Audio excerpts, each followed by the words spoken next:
Welcome to Women in the Arena podcast, the podcast celebrating women doing extraordinary things in plain sight.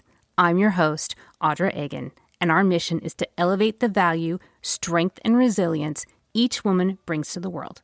Without further delay, let's go ahead and start the show.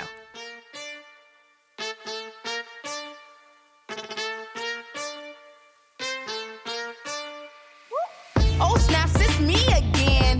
Knock, knock, that swag is in. So fly, yeah, I'm a 10. Turn heads whenever I'm passing by. Look around, bringing the heat, though. Welcome in, everyone, and thank you so much for joining me again this week. This week, you're in for a treat. This is a first for me. This week, my guest is Corinne Cavanaugh, and she is a marketing expert, entrepreneur, humanitarian, and author. She holds a master's degree in international relations from Harvard, but her passion is to inspire empathy and understanding through storytelling. Her first book is An Audacious Woman, and it does just that. It humanizes controversial topics in an approachable, fun, and very real way. I said it's first for me. She is my very first fictional author, and I'm so excited to talk to her. And I was drawn to her because of the title of her book. It is my pleasure and my honor to introduce to you Corinne. Corinne, thank you so much for being here and welcome to the show. Thank you, Audra. It's my pleasure. I really love what you're doing with this show. Well, thank you for being here and thank you for writing this absolutely wonderful book. As I told you before we came on, I'm actually reading this book and loving this book because it is entertaining. It is rich. I am really emotionally involved in the book with these characters. And you developed it in such a lovely way that you've hooked me in. You've made me part of it. And not all authors are doing that anymore. Yeah, I think that's hard to do, right? We've got so much out there, so much great content that you really have to hook people fast. You do. You have to hook them fast, and not everybody's willing to sit and silence and invest in reading anymore because there's just a lot of distractions. It takes a lot to ask of somebody to say, hey, will you sit quietly and be with me for an hour or two while I tell you a story? And you did a really good job with that. And I'm curious, why is your storytelling geared towards women? Well, I mean, they say to write what you know, and this is the experience I've had in my life. And I think that women are typically, really the leaders of their family, the leaders of their community, and the heartbeat of the world. And so I thought, okay, I really want to write this for women. And some topics come up that, or maybe hopefully validating for women in their point of view to say, okay, you can do this. You can be more. You can be audacious. And you did just that in this book. And I'm not going to give the story away because everybody definitely needs to read this book because it is a fun read and it is worth sitting down and escaping from all the stresses that are going on in your life. But what I'd love to hear from you is this idea of an audacious woman. What is it to be an audacious woman? What does that mean to you? I think it means going outside of your comfort zone intentionally and with a sort of not caring attitude. And I'm not saying break the law. Don't get me wrong. I'm saying you really need to do things like wear what you want. I can't tell you how many meetings I have been in the morning. I'm thinking, okay, should I wear this to the meeting? Who's going to be there? Blah, blah, blah, blah, blah. So much goes into our thought process. What nail color do we have? Wear what you want. I think it's super important for women to listen to advice, but not feel like they have to take it. It's possible that your own instincts and your own intuition are the right way to go. And so that's another one. I've got sort of all of these tips I think are really meaningful because women often we are giving and we're in service of other people. And really, if you're taking care of yourself first, everybody else wins. So put yourself first is another one. It's so easy, right? We've got the airplane. They put your mask on first. It makes sense. But then when it comes to everyday life, it's so easy, to not put yourself first. And I'll just share, if I may, like a quick way I do that. I'm a mom of three, and they're all in school. But at the end of the day, I decided, you know what, I don't want to be a hangry mom. Okay, I want to eat, so I actually eat before the kids come home, so that I can be my best self and they eat dinner at a later time so that when I'm feeding them dinner, I'm not, that's putting yourself first. It's a practical application, but I think women need to do this in all sorts of ways, including in corporate America. So let me get this straight. You aren't picking off of your toddler's plates on what's left over. No, you make the food at some time, just eat it. Right? Eat it and you're going to have more energy to give.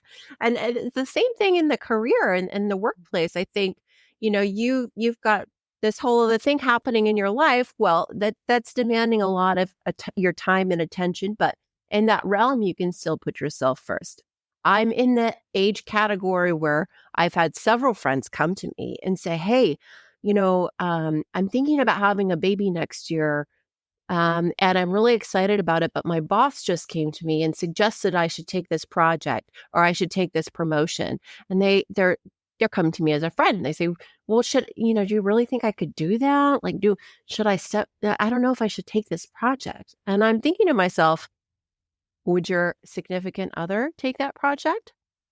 They're not growing a baby, but they're having a baby. Yes, they would. And you shouldn't step back just for that. You shouldn't. You should really go for it. Yeah, because you can be both things at the same time. Both things can be true. Just because you're growing a human does not stop you from being amazing and awesome at your job. Unless you're jumping out of an airplane, you can pretty much do anything. Absolutely. Absolutely. And it's not like it's not going to be tough. But, we can do tough. That's fine. We can do that. We can get through a 9-month, 10-month period of time when we're feeling absolutely horrible and still rock our career. It is possible. It's a period of time. And I think women should just go for it in all aspects of their life. Well, you are a great example of being bold and audacious yourself. As I said in your intro, you have a degree from Harvard in international relations. You worked in corporate America yourself, and then you did this extreme pivot into being an author. I mean, you had very technical roles in your life, and you decided, no, I'm going to chase this passion of writing. What finally made you feel so empowered to go and chase that dream? I have to admit a couple of things. I have the entrepreneurial bug. Right. I've started a couple of different marketing firms, small companies. But, so when I went back to corporate, I was doing the corporate thing. But I had a dream about the main character in this book, Eleanor Beaufort. And she was so vivid when I woke up. I thought, okay, if this could be a really good book. I kind of describe it as a mashup between modern day Bridgerton and Sex and the City. It's sort of that kind of feeling. And I thought this could be really fun. This could be something I would love to read. But then I kind of, working full-time, kids full-time, all that stuff. And I thought, okay, well, why am I writing? I could spend my time doing anything. Let's find out my why. And so then I drilled down into, I want to share with people these controversial gray area topics in a non-confrontational way. So they can actually see different people's points of view without hashing it out at their own dinner table. It's a safe space. Fiction is a safe space. Well, this main character that you describe, I think that a lot of women can relate to her. She is this powerful, matriarchal woman, but she's lonely. She's super lonely and she's felt stuck, right? Like we've all felt stuck from time to time. She's felt stuck her whole entire life. Now, it's a affluent type of stuck, right? She inherited this $70 million mansion. But she's been the property person, the main caretaker of this home from 1900 her whole entire life. She can't get away from it. It's our family legacy. And so she felt stuck. And so I think it's a parallel that most women feel. And so you're watching her and seeing points in her life, little historical flashbacks of where she just was bolder than ever. And that is inspiring. Yeah, I like how you peppered that in because as you're reading this book, you make me feel and make me think about times when I was bold, when I've had these times where when I lived life without abandon, when I didn't feel the weight of responsibility that I feel today, when I didn't have to be reminded of, you have to be the adult in the room. And I think a lot of women walk through life now at this age where you've built this gilded cage because you were too busy being responsible, trying to drive this career for yourself, and you've built it. You have built this amazing career. You had something to prove to yourself and maybe to others, and you've gotten to a point where you're like, okay, now I've built this. Now what? Right. It's like I've built this. I could do anything now. What do I actually want to do? You know, and I think it's fun writing a career in marketing. You're a short writer, an extremely short writer, right? You're writing headlines and catchphrases and social content and website content. Short form writing, totally different, I got to tell you. So when I decided to embark on this journey, I did two important things. First, I was inspired by James Clear's book, Atomic Habits. And I set up my morning routine so that I would be writing from 5 to 7 a.m. And then I would go to work. And then I would do the wake up routine with all of the kids, get them off, and then go to work. So I was prioritizing the time. But then the second thing I did is I learned from the greats. I went on masterclass and I took every class Margaret Atwood had on there, every class James Clear. And I became a student of writing fiction, because it's a different ballgame. And so that they really gave me the blueprints to go for it. I think that's really interesting what you just said. Really interesting. Because there's lots of women out there that are thinking, I would like to go for this, or I'd like to go for that, but I don't know where to start. And you created a blueprint of where to go. And you created a habit. And then you started learning from the greats of whatever it is that you wanted to go do. So for those women that feel stuck, start with a blueprint. What a brilliant idea. I've never thought of that before. Well, I mean, anytime you really get serious about your goals, you do that naturally, right? Whatever it is. Okay, how am I going to get there? What strategies and tactics? You can use whatever language you want. But in the end of the day, your time is what you have to give, and how you prioritize it is everything. But as women, that's easy for us to do when we're trying to accomplish goals as far as work is concerned, financial goals, that kind of thing. But when we're chasing our passions and dreams, I think we forget to do that. Oh, we totally do. And the guilt takes over. Oh, I should be doing this other thing. I should. I had someone, a mentor of mine many years ago, she said to me, oh, go should yourself. Like, it's not good for you. You prioritize what you want and make it happen, or don't and drop it. Try not to feel guilty. It's a daily struggle, isn't it? Absolutely. I'm going to ask a silly question, and I know the answer, but I want you to say it out loud. Do you regret for a second walking away from your cushy corporate America job? No, No, no, no, no. And I still have friends that are there and are stuck there, and I've been invited back to different roles, and no, I'm doing my thing right now, and it's really lovely that atmosphere exists to go back to if I want to go back to it. But you're never going to regret going for your dreams, and it's just amazing what has happened. I mean, people are buying the book or the audiobook too, and they're coming to me saying, "Oh my goodness, this character, I felt so akin to them," and "Oh, I saw this differently." And my hope too with the controversial topics is that, you know, when it's Thanksgiving, you think, okay, well, Aunt so and so, normally we might uninvite her, but let's go ahead and invite her to the table and bring her back in the fold. Because I think making this broad, as a society, it is super important to have cordial discourse on controversial topics so that we can both have empathy for each other and come to some sort of cultural consensus that isn't driven by the news cycle and media. What a bold statement to say, which is absolutely contrary to what everybody else is saying, is that if you're divided, you should absolutely stay divided. But what you're saying is, no, that is absolutely incorrect. It's okay to think differently, just as long as you can come together and discuss it in a civil way. Absolutely. And it's required. You'll mention that fancy pants degree I got.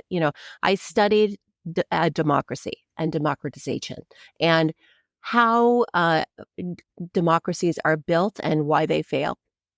There's a really great book on this called How Democracies Die, nonfiction, obviously, well researched. And this is one of those key salient points in the research, which is the public needs to be able to feel comfortable talking about these things. Otherwise, you're repressing and you're polarizing and you're getting further apart, and it creates all this nasty stuff that really does tear down what we intend when we think about a democracy. So even though it might be uncomfortable, it might be a little scary, go ahead and invite in those uncomfortable conversations. And nothing is better to soften an uncomfortable conversation than food. Absolutely. The dinner table is where to do it, right? Even if somebody disagrees with you entirely, they might just take another bite of food or another drink of wine and just move on. And it makes it an easy space. And in an Audacious Woman, the characters who are so different, they come together at different settings to really talk about this. And most of the comfortable settings are at the dinner table around food. And so they're giving their points of view. And, Eleanor, she asks these characters to be vulnerable at the dinner table one time after something super secret happens. And so they do that, and it all comes out. So I think it's demonstrating, hopefully it's demonstrating how to have those conversations for people. It's hard. I'm going to ask you, how frightened were you when you decided, I'm going to put my emotions, my feelings, my passions into writing and launch it out into the world? Well, it's pretty scary. It's a little scary. You can hide behind fiction. They're fictional characters. And sometimes people say, well, what character are you most like? Well, I'm all the characters. The spoiler, I'm a little bit of every character. And so it is kind of frightening. And I think, hanging my hat on that after living this serious corporate life was the most frightening, going public on LinkedIn and that sort of thing. And so, it just, I think people respect that you're living your most authentic self whenever you do. And they admire the gamble you're taking, even if it wouldn't be something that they're doing. Because putting a little piece of yourself out into the world when it's so authentically real and raw is terrifying. Oh, it's terrifying. And the star ratings on Amazon, I mean, it's all terrifying. If I get one that's not 5 stars, I can't help but think about it. There's only been one, by the way, that was not 5 stars, but they don't know what they're talking about. That non 5 stars, I have absolutely no idea what they're talking about. My one last question before I want to turn the mic over to you, because I want to make sure that people know where they can access you and the book. If you had to do it all over again, would you change anything? I would do it sooner. Right. I wouldn't wait.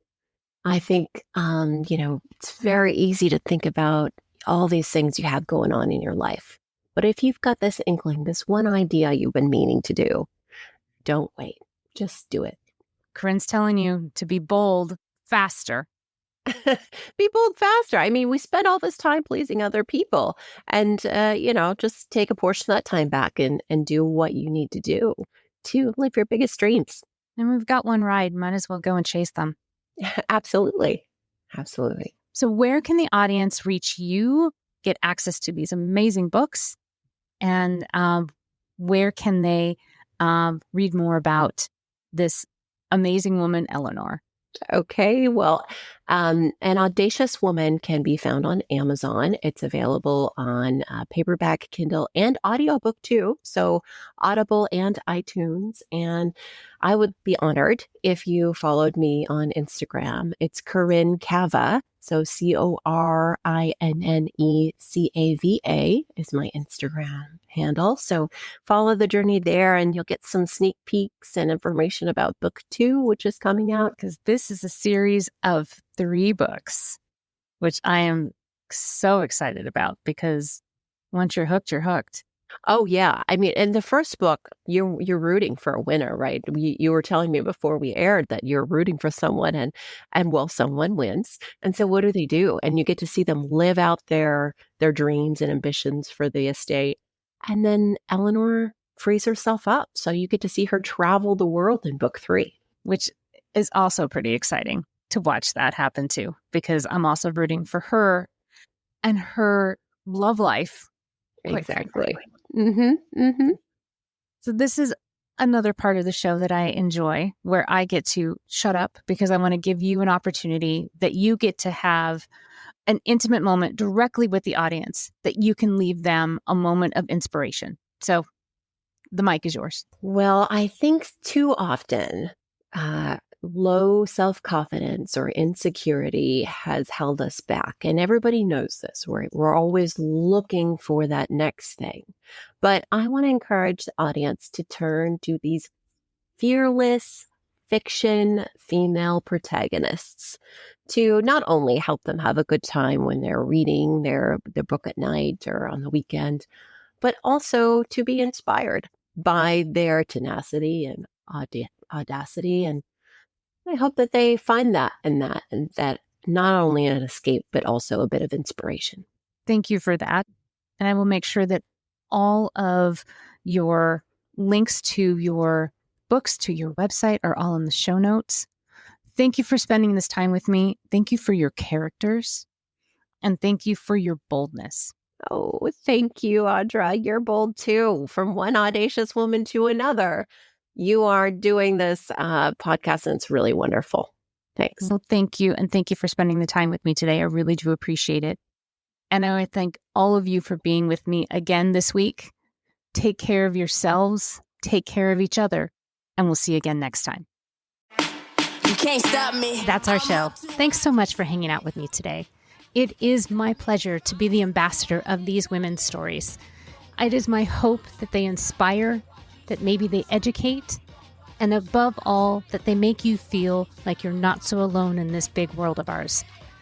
I'm hoping that you recognize yourself in these women, and that you feel maybe that you're not so different after all, and that you have lots of company, and that we're all standing together in this arena. Grind so hard, now it's all in view.